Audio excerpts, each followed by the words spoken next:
शुरू करें। अय्याम हज, हज के दिन आपको पता है कितने हज के दिन। मैं चाह रहा हूं कि आपको नींद ना आए, इसलिए मैं आपसे भी बुलवा रहा हूं। कितने दिन है हज के?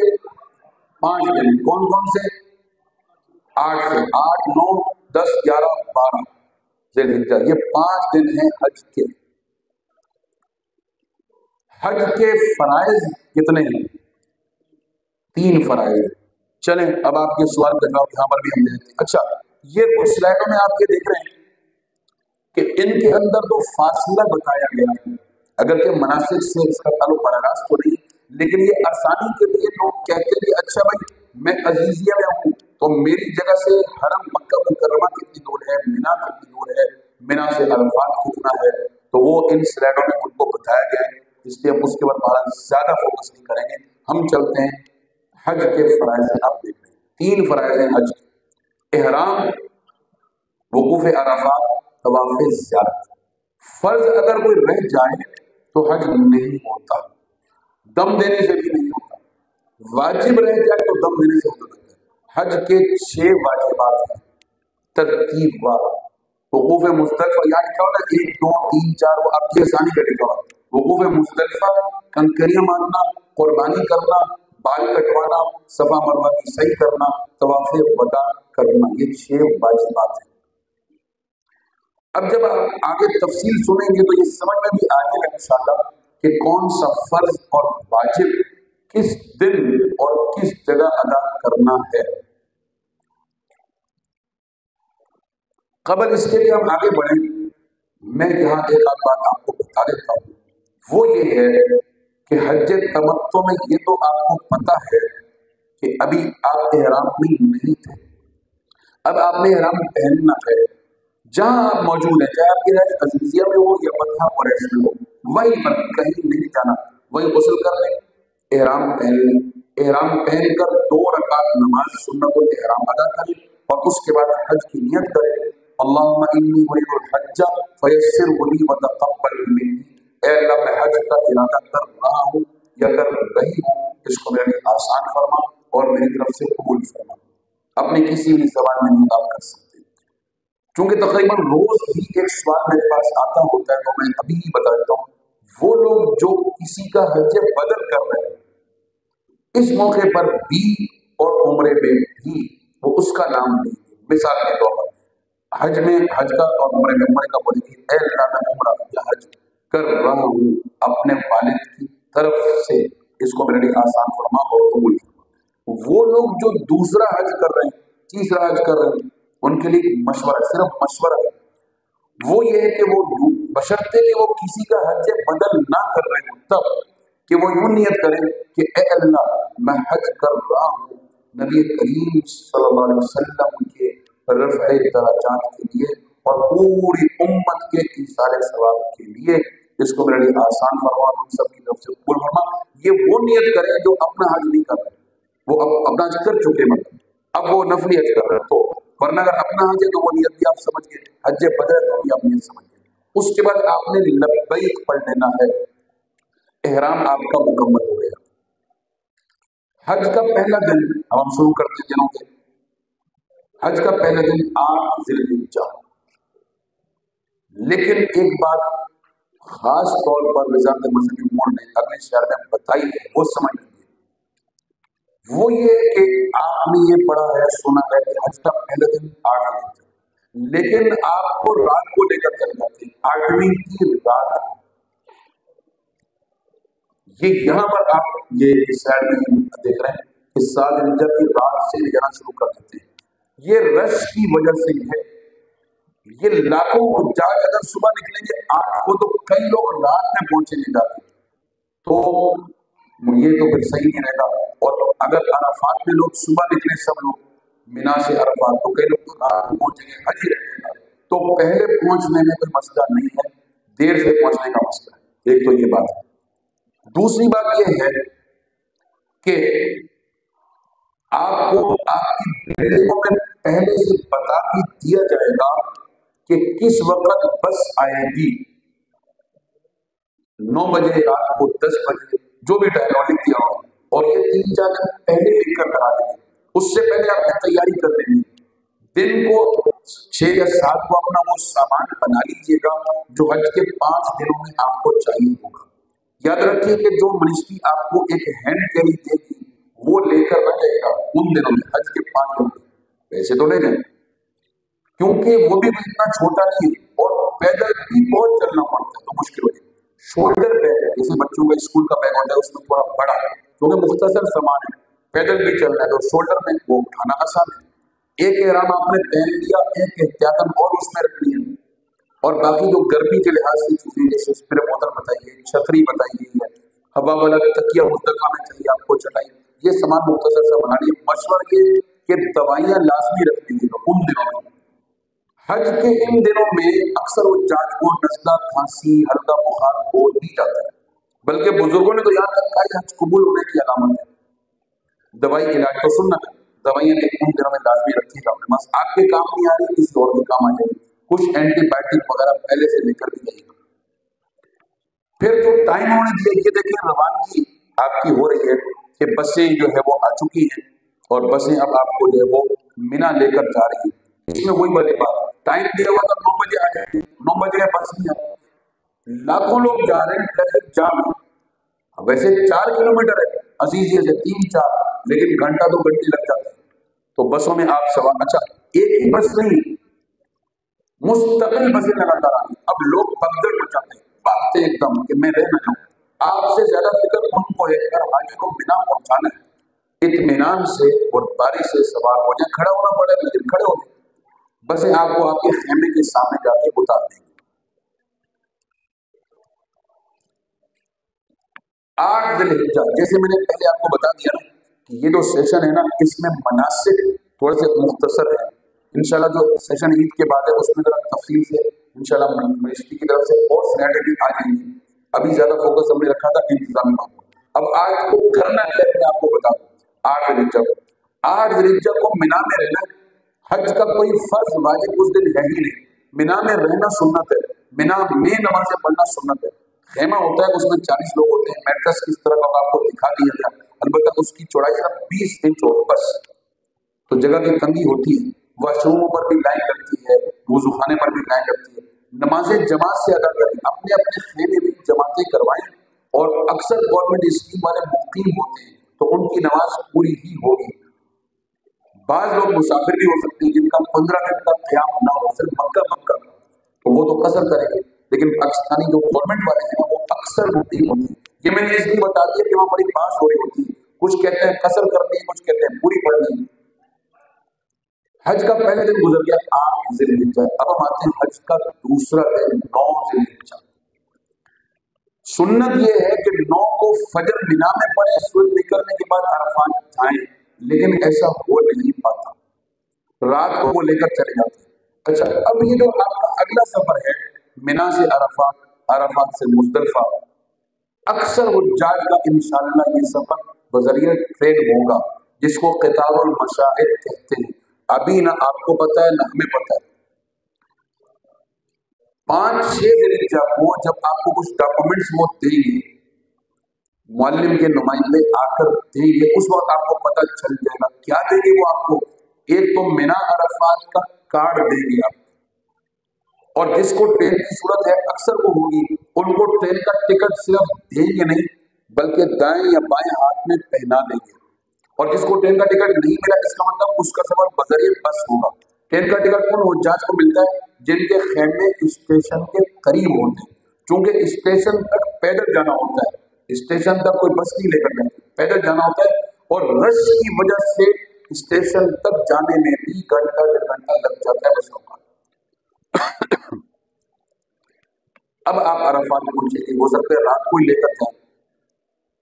जो आपका नाज़िम है, 150 नंबर एक नाज़िम है, वो इंशाल्लाह हर महीने भी आपके साथ होगा, क्योंकि गुज़श्ता साल हुज्जाज की शिकायत थी और वजह थी, तो मिनिस्ट्री ने मेरा उसका एक्शन लिया कि ये जो बंदा है ना ये आपके साथ साथ है और ये अब आपको लेकर भी जा रहा है। बाकी ठीक है कि बंदा है कि हुज्जाज 150 आए तो वो भी कोई बाहर कोई माजरत या कोई इरादी का शराब तो नहीं कि फौरन मसला हल कर देगा, लेकिन वो नोट करेगा, उसकी कोशिश होगी कि जिसके जो भी परेशानी, एक तो वो परेशानी ना जो रश की वो तो वो भी हल नहीं कर सकता, 52 दर्जे हरारत है, वो नाज़िम उसको 30 पे तो ला नहीं सकता। एहतियाती तदाबीर आपने खुद करनी है, छतरी का इस्तेमाल करना है, और जो स्प्रे बोतल है वो धूप में, तेज धूप में ज्यादा लंबा ना चले। आप चलना अगर पड़ा तो छतरी का इस्तेमाल करें। अरफात आप पहुंच गए 9 ज़िलहिज्जा को, करना क्या है? सारा दिन रहना है आपने वुक़ूफ़ आफ़ताब तक अरफात में। वुक़ूफ़ अरफात हज का अहम फरीज़ा है, वो आपने अदा करना है, और उसका वक्त होता है ज़वाल से। उससे पहले आप पहुंच गए, सुबह बिशर नाश्ता भी करेंगे, आप रेस्ट भी। इन दिनों में खाना वह सऊदी इंतजामिया की तरफ से दिया जाता है, और वो उसी लिहाज से ही होता है, सऊदी कैटरिंग कंपनी को खाना होता है। चाहे सालन हो, उसमें मिर्च मसाला बिल्कुल हल्का होता है, चावल में बिल्कुल हल्का होता है। अक्सर वो डिस्पोजेबल बर्तनों में सबको दे देते हैं, और इसके साथ और वो चीजें भी खिदमत को करते हैं, उन्हीं की तरफ से होती है। जोहर से पहले आपका गुस्ल भी करना है 9 ज़िलहिज्जा को। ये गुस्ल सुन्नत है, जैसे जुमे वाले दिन सुन्नत है, लेकिन बस उसमें जिस्म को रगड़ना नहीं है, और खुशबूदार साबुन इस्तेमाल करना तो वैसे ही मना होता है। बगैर खुशबू वाला भी मशवरा ना करें, फ्रेश हो जाए।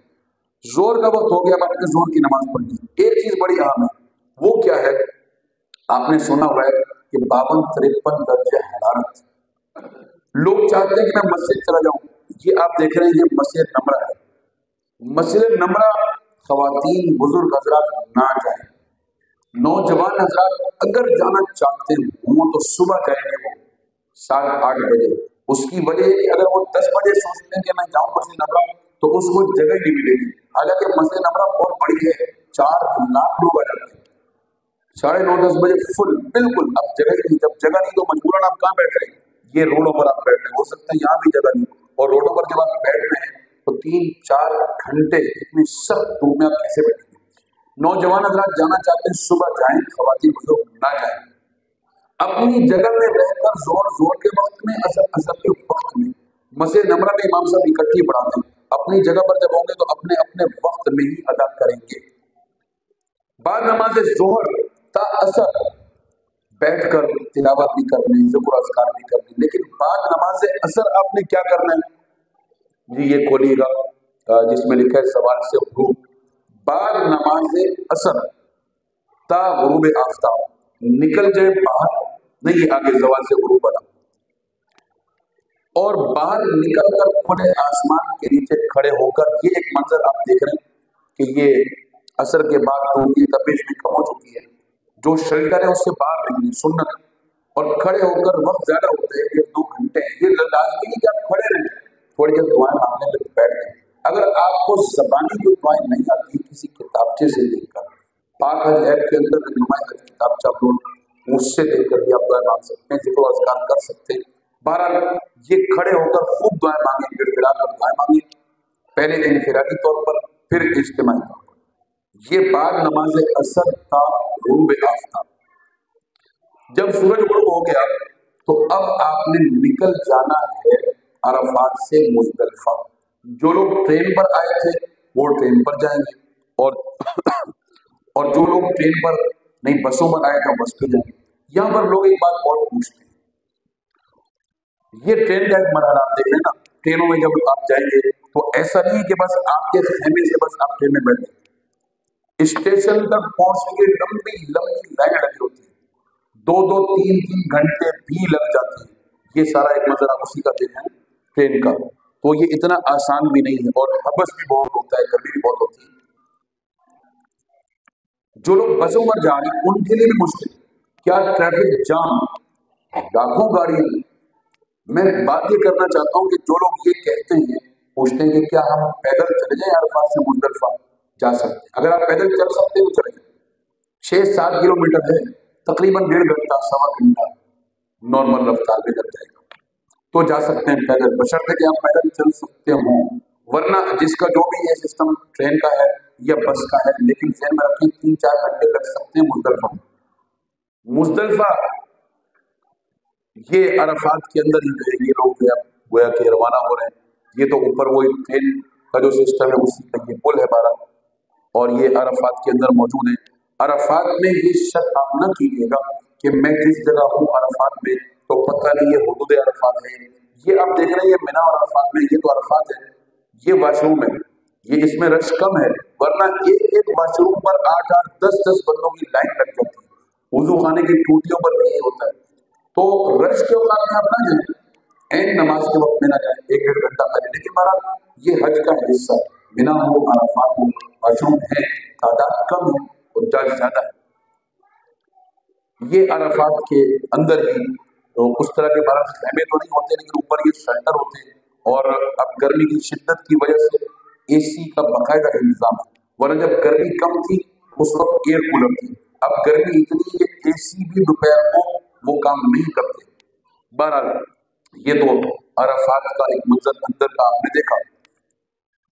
अराफात से मुजदलिफा पहुंचने का कोई टाइम मुकर्रर नहीं है। कोई तो पहुंच जाएगा रात 8 बजे, कोई पहुंच रहा है 1-2 बजे, कोई मसला नहीं, सब बराबर है। मुजदलिफा में आपकी कोई जगह मुकर्रर नहीं है, जिसको जहां जगह मिल जाए पहले आइए पहले पाइए। हाँ, रास्तों में ना बैठे, वॉशरूम के पास ना बैठे, रास्तों से हटकर खुला आसमान, कहीं पर हमवार जगह, प्लेन जगह, कहीं टीले। हाँ, ये ख्याल करेंगे बुजुर्ग हजरात की खवातीन है वो किसी ऊंचे टीलों पर ना चढ़े। बाकी गैर हमवार जगह है, पत्थरियां भी हैं, आपके पास फोल्डिंग चटाई होगी, होनी चाहिए, वो वहां बिछाएंगे आप, वो आपको वहां काम आएगी। हवा वाला तकिया भी वहां काम आएगा। मुजदलिफा पहुंचकर करना क्या है? मगरिब और इशा की नमाज पढ़नी। अब तक मगरिब की नमाज नहीं पढ़नी थी, वक्त हो गया रात के 12 बज गए, 1 बज गए, 2 बज गए, ये ना सोचें कि मगरिब की वक्त नमाज का वक्त निकल गया। नहीं, अल्लाह का हुक्म है कि मगरिब की नमाज का वक्त शुरू होगा ईशा के साथ, और मगरिब और ईशा पढ़नी मुजदलिफा पहुंचकर। कई लोग रास्ते में पढ़ लेते हैं, गलत, उनकी नमाज नहीं होगी। मुजदलिफा की हुदूद जब शुरू होती है तो उन्होंने बोर्ड लगाया है, बिदाया मुजदलिफा, स्टार्ट मुजदलिफा, उसके बाद आपने क़याम करना है। मगरिब और ईशा की नमाज पढ़ लें। मगरिब के लिए अजान और तकबीर दोनों होगी, ईशा के लिए अजान और तकबीर नहीं होगी। बगैर अजान बगैर तकबीर के ईशा की नमाज। रात को थोड़ा रेस्ट भी कर लें, रात को कंकरियां भी जमा कर लें। कंकरियां भी, अच्छा, एक तो ये खुले आसमान वाला खोलिएगा, ये मुजदलिफा,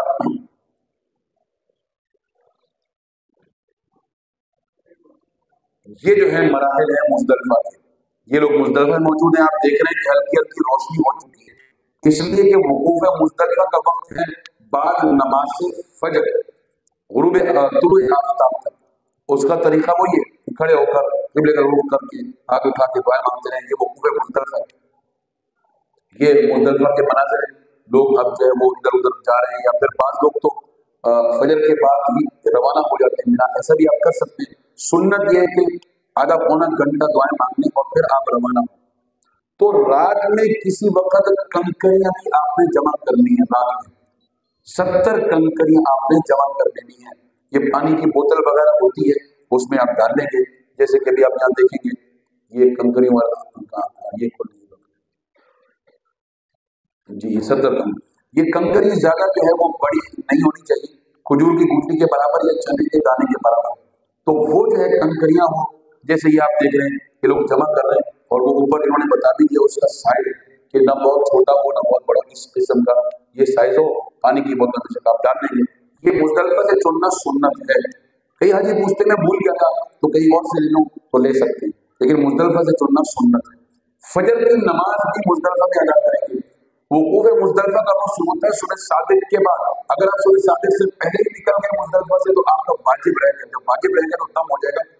अवलन तो ऐसा कोई करता नहीं है, लेकिन ये जहन में रहे मसला कि सुबह सादिक से पहले मुजदलिफा से नहीं जाना, सुबह सादिक के बाद है वक्त। अब जब सूरज निकलने वाला होगा तो अब आप रवाना हो जाएंगे मुजदलिफा से मिना। मुजदलिफा से मिना 2 से 4 किलोमीटर, इससे ज्यादा नहीं है। जो लोग ट्रेन पर आए थे उनके पास एक ही ऑप्शन मौजूद है कि वो ट्रेन पर ही जा सकते हैं, वो पैदल नहीं जा सकते। उन्होंने एक सिस्टम इस तरीके से बना रखा है कि वो जंगले से बंद कर दिया रास्ता। ये ट्रेन पर ही वापस जाने थोड़ी मुश्किल होगी ट्रेन तक पहुंचने में। और जो लोग बस के जरिए से आए थे उनके लिए मशवरा है कि वो पैदल चले, पैदल आधा पौना घंटे में ये पहुंच जाएंगे। हज का तीसरा दिन चल रहा है 10 ज़िलहिज्जा। तरतीबवार चंद वाजिबात अदा करने। नंबर 1, कंकरियां मारने के लिए जा रहे हैं। कंकरियां मारने का वक्त सुबह से शुरू हो गया, सारा दिन रहेगा। जिन लोगों के पास ट्रेन की सहूलत है वो ट्रेन पर जाएंगे, और जिनके पास ट्रेन की सूरत नहीं है वो ये ना समझे कि हम बसों पर जाएंगे, वो पैदल जाएंगे। आप लोगों का मकतब डी है और मकतब डी से जमरात का फासला 3.5-4 किलोमीटर है। पैदल आप जाएंगे, शेल्टर बना रखा है, उसके नीचे से जाइएगा ताकि गर्मी से बच सके। रश की वजह से 1 से 1.5 घंटा लगेगा। कंकरियां जो है वो ग्रुप की शक्ल में जाए। वो लोग जो व्हील चेयर पर हैं या जो माजूर हैं उनके लिए लाजमी नहीं कि वो खुद कंकरियां मारें, वो किसी और को कह सकते हैं। कंकरियां खुद मारना लाजमी है। थकावट उज़र नहीं, कोई शख्स के मैं बहुत थक गया हूँ तो मैं कंकरी नहीं मारना, ये गलत है। हाँ, एक शख्स जो है वो नमाजी बैठकर पढ़ता है या व्हील चेयर पर है तो वो किसी और को कह दे। इस दिन यानी 10 दिन जब वो तीनों जमरात में से सिर्फ बड़े जमर को कंकड़ियां मारनी है। जब आप जाएंगे तो पहले जमरा कूला आएगा, फिर जमरे वुस्ता आएगा, छोटा दरमियाना, इन दोनों को छोड़ देंगे। आखिर में आ जाएगा जमरे अक़बा। यहाँ पे एक मंजर देख रहे हैं, जो लोग पीछे खड़े हुए हैं ये बाएं हाथ में कंकरियां हैं, दाएं हाथ के अंगूठे शहादत की उंगली से। ये ऊंची सी दीवार आप देख रहे हैं, बिस्मिल्लाह अल्लाह अकबर, एक एक करके बिस्मिल्लाह अल्लाह अकबर। और जो लोग आगे खड़े होंगे वो ऊंची दीवार पर फिर ना मारे, वो दीवार की जड़ में मारे। ये हो गया इस दिन का पहला वाजिब। दूसरा वाजिब कुर्बानी। ये हज वाजिब कुर्बानी है। ये वो कुर्बानी नहीं जो आप हर साल यहाँ करते थे। अगर आप इस साल साहिब निसाब हैं तो वो दूसरी कुर्बानी भी आप पर वाजिब है। हज वाली कुर्बानी वही करवाएंगे, वो यहाँ नहीं करवा सकते। दूसरी कुर्बानी यहाँ भी करवा सकते हैं, यहाँ कह के चले जाए। हज वाली कुर्बानी में नियत करेंगे दमे शुक्र या दमे तमत्तो या हज वाली कुर्बानी। जिन लोगों ने कुर्बानी के ऑप्शन की यस किया था उनको कुर्बानी का एक कूपन दे दिया जाएगा और एक टाइम दे दिया जाएगा, 10, 11, 12, 1 जो भी हो सकता है। उससे पहले कंकरियां मार लें और उसके 1-2 घंटे के बाद बाल कटवा लें। और जिन्होंने कुर्बानी का ऑप्शन नो किया है वो वहां जाकर कुर्बानी का इंतजाम पहले से करवा लीजिएगा, चाहे वो उन्हीं बैंकों में कूपन ले लें कुर्बानी के। खुद जाकर करना जायज तो है लेकिन मुश्किलात बहुत ज्यादा होती है। अननाउन लोगों से जब आप जानते ही हैं उनको कुर्बानी के पैसे ना दें, कहीं ऐसा ना हो कि आपकी कुर्बानी वो ना करें। जी, ये आप देख रहे हैं कि ये लोग कंकरियां मार रहे हैं। जैसे मैंने कहा कि जो दूर लोग खड़े हैं वो तो ऊंची दीवार पर मार रहे हैं, जो आगे खड़े हैं वो जरा नीचे की तरफ मार रहे हैं। ये कंकरियां मारने का अमल होता है। 7 कंकरी अगर आप एक साथ फेंक देंगे तो एक ही समझ जाएगी। एक एक करके बिस्मिल्लाह अल्लाहु अकबर रहमान लिशैतान वरिवल रहमान, ये पूरी दुआ है। कंकरी मारने की पूरी याद ना हो तो बिस्मिल्लाह अल्लाहु अकबर तो सबको आता है। अब अगला काम है कुर्बानी का। कुर्बानी हो गई आपकी, उसके बाद अगला काम है बाल कटवाने। इन तीनों कामों में तरतीब भी वाजिब है, कंकरियां मारना, कुर्बानी और बाल। जो लोग कुर्बानी पहले से यस कर चुके हैं तो वो जो टाइम देंगे एहतियातन उससे 2-3 घंटे के बाद वो बाल कटवाने। फोन करके मालूम नहीं कर सकते कि मेरी कुर्बानी हुई या नहीं हुई।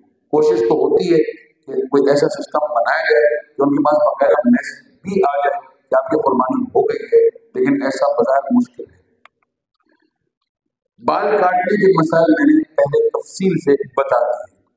बाल कटवा लिए आपने, एहराम उतार कर गुस्ल करके हम कपड़े पहन लेंगे। एहराम की सारी पाबंदियां खत्म। एक पाबंदी अभी भी बाकी है, इज़्दिवाजी ताल्लुकात हराम है, वो हलाल होंगे तवाफ़ ज़ियारत करने के बाद, बाकी पाबंदी खत्म होगी।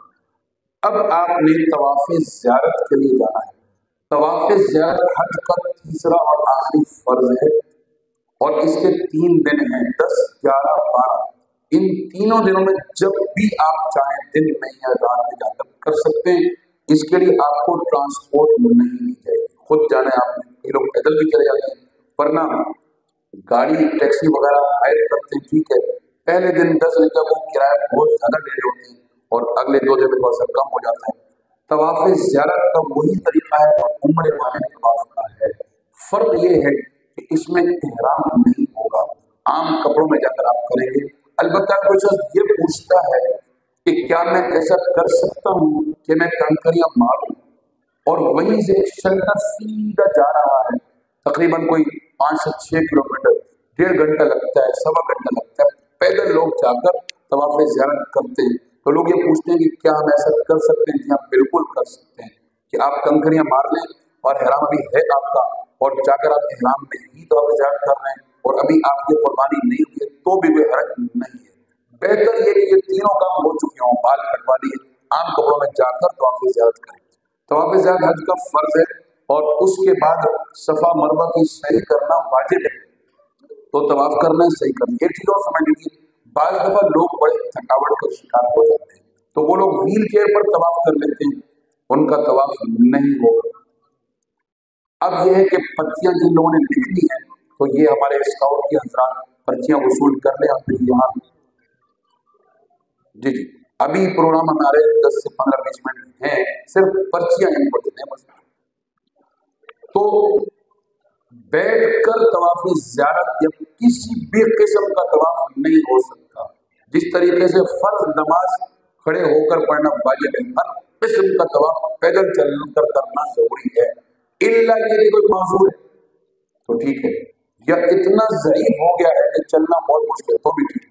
लेकिन जो सिर्फ थकावट उधर नहीं है, याद रखिए थकता तो हर आदमी है, तो पैदल तवाफ करना और सही करना जरूरी। तवाफ कर लिया, सही कर ली, वापस आ जाइएगा अपने अपने खेमों में बिना। हाँ, इस दौरान आते जाते वक्त आप अपनी जो रिहाइश है ना, जो आपकी बिल्डिंग है, वहां जा सकते हैं, चले जाइए, कुछ वहां खा पी लीजिए, रेस्ट भी कर सकते हैं, लेकिन मुस्तकिल अपनी बिल्डिंगों में रहना नहीं, बिना वापस जाना, वहां रहना है। और करना क्या है, 11 और 12 ज़िलहिज्जा को इन दोनों दिनों में तीनों जमरात को कंकरियां मारनी है।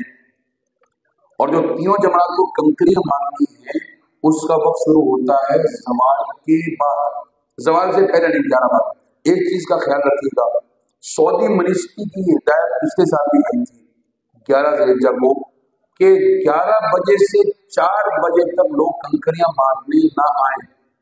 धूप शदीद थी, लोग फिर भी जा रहे हैं, तो भाई दोपहर में कंकरियां ना मारे। सवाल से पहले तो वैसे भी नहीं मार सकते, दोपहर में ना मारे, आप शाम में चले जाए, मगरिब के बाद चले जाए, ईशा के बाद चले जाए, इसलिए कि कंकरियां मारने का वक्त अगली सुबह तक है। रात में भी बगैर किसी तरह के मार सकते हैं। बल्कि मेरा मशवरा खवातीन बुजुर्ग हजरात के लिए यही है कि वो असर के बाद या मगरिब ईशा के बाद जाए, गर्मी की शिद्दत कम होगी। तीनों जमरात को कंकरियां मारनी है तरतीबवार, तरीकेकार आपको बता दिए गए। पहले छोटे जमरे को 7 कंकरियां, फिर दरमियान वाले को 7 और फिर बड़े वाले को 7। पहले वाले के बाद भी दुआ मांगनी है, दरमियान वाले की बात भी, आखिरी वाले की बात किसी दिन दुआ नहीं मांगनी। यही अमल 11 को भी करना है, यही अमल 12 को भी करना है। कंकरियों की तादाद हो गई 49 कैसे? 10 को सिर्फ 7 कंकरियां मारी, 11 को 21, 12 को फिर 21, ये 49 हो गई। अब तक ये वाजिब थी। जो लोग चाहते हैं कि बस अब हम चले जाते हैं अपनी अपनी बिल्डिंगों में, वो जा सकते हैं, चले जाइएगा। मगरिब से पहले भी चले जाए, मगरिब के बाद, ईशा के बाद, मगरिब ईशा के बाद भी चले जाए, कोई हर्ज नहीं है, चले जाए। 13 तारीख को कंकरियां मारना जो है ये वाजिब नहीं है, सुन्नत। 12 तक वाजिब था। 13 को अगर कंकरियां मारनी है तो वो सुबह में भी मार सकते हैं। 13 को अगर कंकरियां मारेंगे तो ये तादाद बन जाएगी 70, वरना 49 वाजिब, मजीद 21 सुन्नत। तो आप तकरीबन फारिग हो गए। अब आपने बस ये करना है कि आखिरी एक वाजिब है वो अदा करना है, जिसका नाम है तवाफ़े वदा। और तवाफ़े वदा जो है वो पाकिस्तान वापस आने से 1-2 दिन पहले, या अगर वो लोग जो मदीना मुनव्वरा नहीं गए थे, मदीना मुनव्वरा जाने से 1-2 दिन पहले, ऐन वक्त का इंतजाम न करिए, तवाफ करना है जिसका नाम है तवाफ़े वदा। ये आम तरीके से होता है, इसमें इहराम भी नहीं है, सफा मरवा की सही भी नहीं है। तो ये तवाफ़े वदा करते ही आपका हज मुकम्मल हो जाएगा। अल्लाह ताला आप सबको हज मबरूर नसीब फरमाए और आपका ये पहला और आखिरी सफर ना हो, बल्कि आइंदा भी आप हजरात तशरीफ रखें। खाना आना है भाई, आप हजरात के लिए खाना आ रहा है, आप लोग बैठे। अच्छा, एक चीज ये भी याद रखें, एक चीज ये भी ध्यान में रखें कि अभी इंशाअल्लाह आपको पार्सल खाना दिया जाएगा और ये